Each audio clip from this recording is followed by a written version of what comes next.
السلام علیکم ورحمۃ اللہ وبرکاتہ۔ الحمد للہ رب العالمین والصلاة والسلام علی سید المرسلین وعلی آلہ واصحابہ اجمعین۔ فقد قال اللہ تبارک وتعالی فی القرآن المجید: اعوذ باللہ من الشیطان الرجیم، بسم اللہ الرحمن الرحیم۔ واللہ اخرجکم من بطون امہاتکم لا تعلمون شیئا۔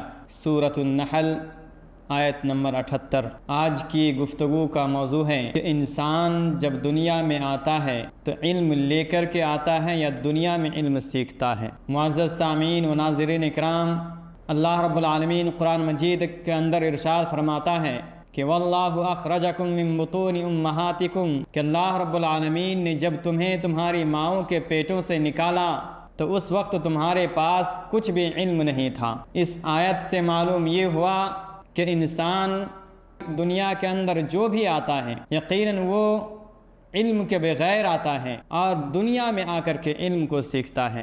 لیکن بعض حضرات یہ گمان کرتے ہیں، یہ سمجھتے ہیں کہ جو ولی ہوتے ہیں یا پیر ہوتے ہیں وہ قرآن مجید حفظ کر کے آتے ہیں۔ بعض لوگوں کا یہ خیال ہوتا ہے کہ 15 پارہ حفظ کر کے آیا ہوا ہے یا عالم بن کر کے آیا ہوا ہے، تو یہ جو ان کا گمان ہے یہ سراسر جھوٹ ہے، کیونکہ قرآن مجید علی الاعلان یہ کہتا ہے کہ جو بھی انسان پیدا ہوتا ہے وہ بغیر علم کے پیدا ہوتا ہے۔ دنیا میں انسان آتا ہے تب جا کر کے علم کو سیکھتا ہے۔ لا تعلمون شیئا، تمہارے پاس اس وقت کچھ بھی علم نہیں ہوتا ہے۔ وَجَعَلَ لَكُمُ السَّمْعَ وَالْأَبْصَارَ وَالْأَفْئِدَةَ قَلِيلًا مَا تَشْكُرُونَ لَعَلَّكُمْ تَشْكُرُونَ۔ اور پھر اللہ رب العالمین نے تمہیں کان دی، تمہیں آنکھیں دی اور تمہیں دل دیا ہے تاکہ تم شکر گزاری کرو۔